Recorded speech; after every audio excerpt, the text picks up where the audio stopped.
देश के सामने एक गंभीर चुनौती है। जिस पाकिस्तान ने पहलगाम आतंकवादी हमले को अंजाम दिया, उसे मुंह तोड़ जवाब दिया जाना चाहिए और देश के हर नागरिक का यह कर्तव्य है कि वह अपनी सरकार के साथ खड़ा रहे। मगर गोदी मीडिया क्या कर रहा है दोस्तों? गोदी मीडिया अब भी आपको और हमें भारतीय, कश्मीरी, हिंदू, मुसलमान में बांटने में लगा हुआ है।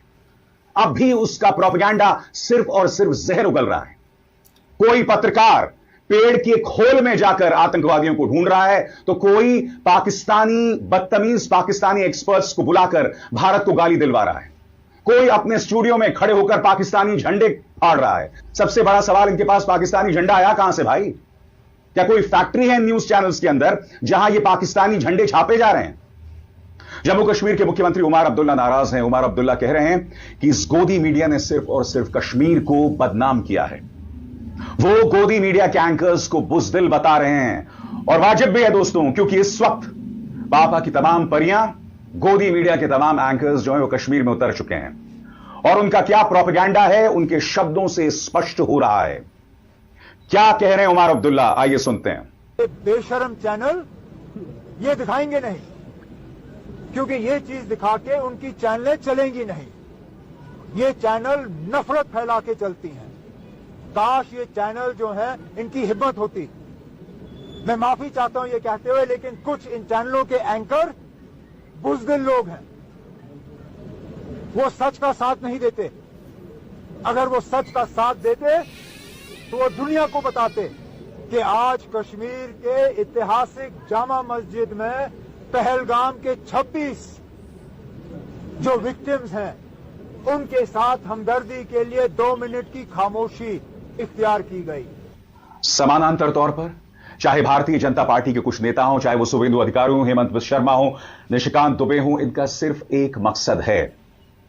ये जो बहुत बड़ी चुनौती देश के सामने है, ये जो बहुत बड़ी त्रासदी हुई है, हमें बांटा जाए धर्म के आधार पर, कश्मीरियों के खिलाफ एक दुष्प्रचार किया जाए ताकि देश के अलग अलग हिस्सों में उन पर हमला किया जाए। माहौल में इस कदर जहर भरा जा रहा है कि बेकसूर मुसलमानों पर प्रहार किया जा रहा है। इंतजार कीजिए, भोपाल के एक रेलवे स्टेशन में क्या हुआ कुछ देर बाद मैं आपको बतलाऊंगा। मगर आज मैं आपको प्रधानमंत्री नरेंद्र मोदी का एक पुराना बयान सुनाना चाहता हूं दोस्तों, जिसके अंदर वो कह रहे हैं कि आतंकवाद का कोई मजहब नहीं होता। संभवतः प्रधानमंत्री नरेंद्र मोदी उस वक्त गुजरात के मुख्यमंत्री हुआ करते थे। अस्सलामु अलैकुम वरहमतुल्लाहि वबरकातुहू। अज़ीज़ान मिल्लत इस्लामिया, आप तमाम उम्मती को मुफस्सल की तरफ से सलाम मर्द है। घर में बड़ी पर्दानशीन इज़्ज़तदार माँ और बहनों को मुफस्सल की तरफ से सलाम मर्द है। बहरहाल बहरकैफ़ अल्लाह से उम्मीद है आप लोग खैरियत से होंगे, अल्लाह की हिफाजत में होंगे। इन मलूनों की मलामत से, इन फ़िरक़ा परस्तों की फ़िरक़ा परस्ती से, इन दरिंदों की दरिंदगी से, इन माबलिंचरों की माबलिंचिंग से, इन बलात्कारियों की बलात्कारी से, इन दहशतगर्दों की दहशतगर्दी से, इन मुनाफिकों की मुनाफिकत से महफूज होंगे। अल्लाह आप लोगों को अपने हिफ्ज़ अमान में रखे, अल्लाह अपनी हिफाजत में रखे, अल्लाह हर आबाद से, हर शर से महफूज रखे। बहरहाल बहरकैफ़ मेरे अज़ीज़ दोस्तों, मेरे भाइयों, देश के हालात से भी आप लोग वाकिफ़ हैं और देश के बाहर के हालात से भी आप लोग बचा वाकिफ़ हैं, क्योंकि ये आपका भाई हर मुमकिन कोशिश कर रहा है कि आप लोग इन गोदी मीडिया की चक्कर में ना उलझे, क्योंकि ये नस्ल परस्त, नस्ल हराम, ये गंदी मीडिया है। ये सिर्फ मुसलमानों को और इस्लाम को नीचे दिखाने की कोशिश में लगी रहती है और देश में हिंदू मुस्लिम के नाम से दंगा कराने की चक्कर में रहती है। अगरचे ये साफ़ सुथरी मीडिया रहती, साफ बोलती है अगरचे, तो ये देश के हालात नहीं होते थे। बहरहाल मेरे अजीज़ दोस्तों, मेरे भाइयों, देश के हालात के हिसाब से सबसे पहले तो वही देश की खबर बनती है हमको, क्योंकि हम एक सच्चे हिंदुस्तानी हैं, एक सच्चे हब्बुल वतनी मोहब्बत करते हैं। हम लोग दिलो जान से अपने देश से प्यार करते हैं। लेकिन इन पाखंडियों को, इन नस्ल हरामों को इन चीज़ों से कुछ लेना देना नहीं है। इन जलीलों को सिर्फ ये किराए के 500-1000 रुपये के मुल्लियों को लेके आके जो है सा बिठा के, मैं मुल्ले भी नहीं बोलूँगा, मुल्लियाँ बोलूँगा इनको, क्योंकि ये आधे रहते साले, पूरे रहते तो ईमान का जज्बा भी रहता, ईमान की तड़प भी रहती। इनके नापिकार बातों में अपने ज़मीर का सौदा नहीं करते। और ये गोदी मीडिया की इंतहा देखिए आप, कितना गिर सकती है ये खड्डों में जाके आतंकियों को ढूंढ रही है, तालाबों में जाके आतंकियों को ढूंढ रही है, पहाड़ों में जाके आतंकियों को ढूंढ रही है। और ये जितने ये गोदी मीडिया के एंकर पूरे पहुंच चुके हैं कश्मीर में, पहलगाम में सारे पहुंच चुके हैं। और ये नहीं बता रहे कि वहां पे मुसलमानों के कितने घरे उजड़े। जो घोड़ी सवारी करते थे वो लोग ये बचाने के, हमारे इंडियंस को बचाने के चक्कर में कितने अपने जाने गंवाए। वो खाली नाम आ रहा सईद आदिल का, जो कि एक निहत्ते को बताया जा रहा है, वो भी एक अकलौता था उनका घरदार कुछ संभालने और चलाने वाला हो, जो कि शहीद हो गया वो हमारे इस हिंदू भाइयों को और बहनों को बचाने के चक्कर में। उन आतंकियों से राइफल खींचने की उसमें उसको इतनी बड़ी सजा मिली कि जान से जाना पड़ा उसको। ये नहीं बता रहे ये लोग, यानी इतने गिरे हुए हैं ये लोग। अरे कश्मीरी अवाम, भूली अवाम, मासूम अवाम, नादान अवाम है, वो मोहब्बत के दीवाने हैं। और वो लोग चाहेंगे कि अमन कायम रहे और हिंदुस्तान भर से लोग आए वहाँ पे तफरीह के लिए, ताकि उनका चूल्हा जलता रहे, उनके बाल बच्चे पलते रहे। क्योंकि उनका एक ही जरिया है, यही बस वादिये दिखाना, गार्डने दिखाना, घुमाना फिराना, जो भी हक है उनका लेना।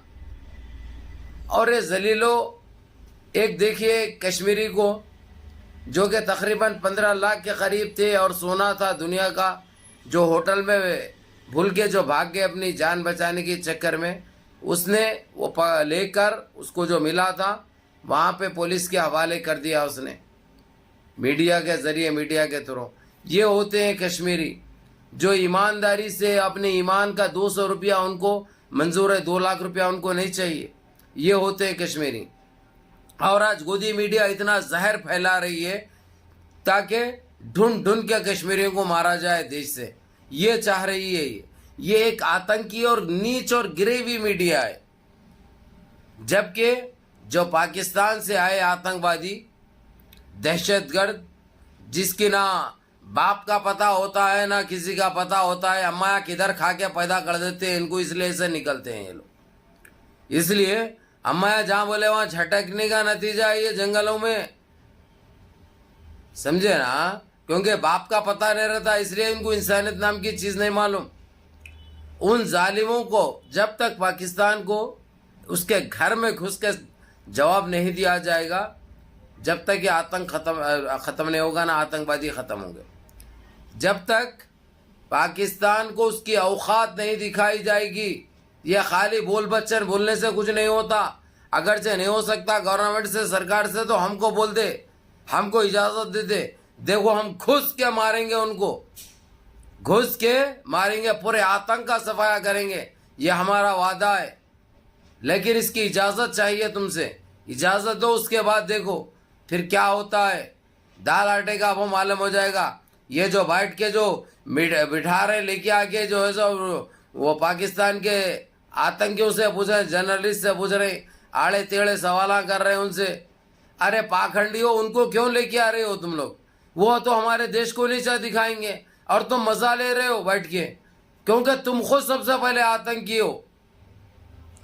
एक आतंकवादी को बिठाने की जरूरत क्या है, जबकि हम पाकिस्तान को आतंकी समझते हैं? तो ये गोदी मीडिया क्यों लेके आ रही है, उनसे बात क्यों कर रही है? और स्टेडियम में बैठ के पाकिस्तान के झंडे बाढ़ रहे, क्या फैलाना चाह रहे हैं तुम लोग? कहां से लेके आए झंडा? हो कहां से मिले झंडे तुम्हारे को? इसका मतलब तुम शामिल थे इसमें, तुम ये बना के रखे थे, ऐसा बोलना है हमारे को, फिर हमारे को झंडा फाड़ना है। अरे कब जागोगे तुम लोग? ये गिरेवी हरकतें कब छोड़ोगे तुम लोग? देश को 12-13 साल से बर्बाद कर रहे हैं, फिर भी जी नहीं भरा तुम्हारा।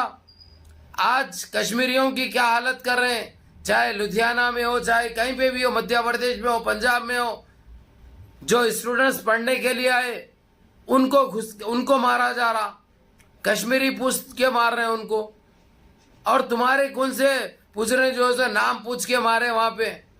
तुम क्या कर रहे हैं? ट्रेन हादसा याद है ना, उस दाढ़ी वाले साहब को उनका नाम पूछ के मारा गया।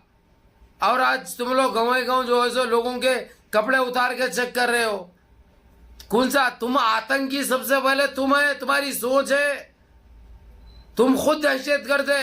अगर जो तुम इंसान रहते तो कभी नहीं सोचते ऐसा, क्योंकि तुम गंदी नस्ल है, गंदा बीज है, इसलिए गंदगी कर रहे हैं, लेकिन कुछ नहीं होगा इंशाअल्लाह। बहरहाल मेरे अजीज दोस्तों, मेरे भाई, मुनज़्ज़म रहिए, मुत्तहिद रहिए, अपनी सफ़ों में इत्तेहाद बरकरार रखिए, नमाज़ों की पाबंदी करिए, माँ बाप की खिदमत करिए, बड़ों के अहकाम पे अमल करिए और अपने इस भाई को भी दुआ में याद रखिए। अस्सलामु अलैकुम व रहमतुल्लाहि व बरकातुहू।